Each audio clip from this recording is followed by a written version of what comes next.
home is no longer just a place for receiving text like it was in the days of television. It's now a place for producing and broadcasting them.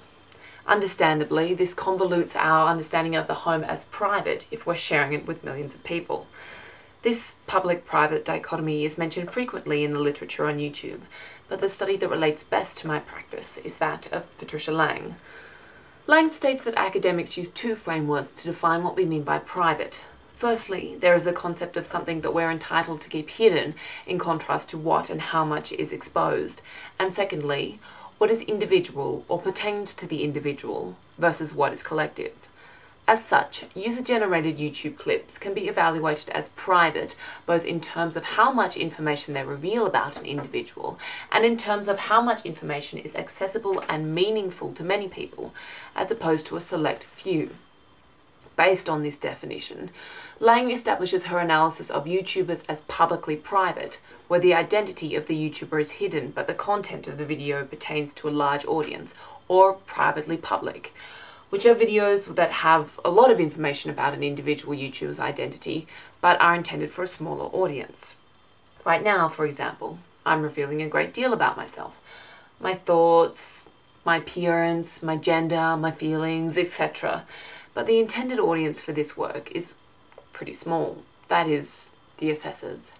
Don't get me wrong, if you're not an honours assessor and you're watching this, I'm super happy, and please rate and comment as much as you want. But let's be honest, it's not for you fellow YouTubers that I've written my comments as MLA style references. In contrast, I have my Bigger Than Britney video. The audience for this work is much larger and will definitely be seen by a few hundred people, if only at the COFA graduate show. Yet, I don't reveal a lot about myself personally because I'm wearing a mask. Masks are said to be integrated in social ritual and almost universal across different cultures, and YouTube is no exception, whether it be Mad V or the many bagheads. Lang is right in her observation that YouTubers can appeal to a broader audience and still maintain a level of privacy through the use of masks. Similarly, YouTubers can maintain privacy by using symbols that are not easily understood by people outside a small social group. By representing Britney Spears in a way that is not necessarily identifying her as Britney Spears, I can maintain an element of privacy appropriate to my parasocial relationship with her.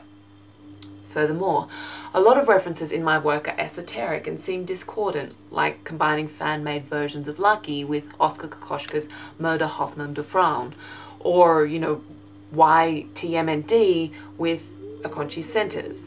But I see the combination of diverse references as particularly appropriate to the disparate and rhizomic online realm of YouTube.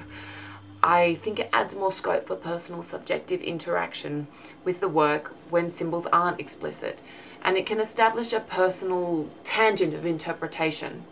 Without question, the work that has influenced me most in this regard is Matthew Barney's Cremaster Cycle, which links Mormon mythology, Richard Serra, anatomy, and Barney's personal autobiography into a work that is both episodic and unitary.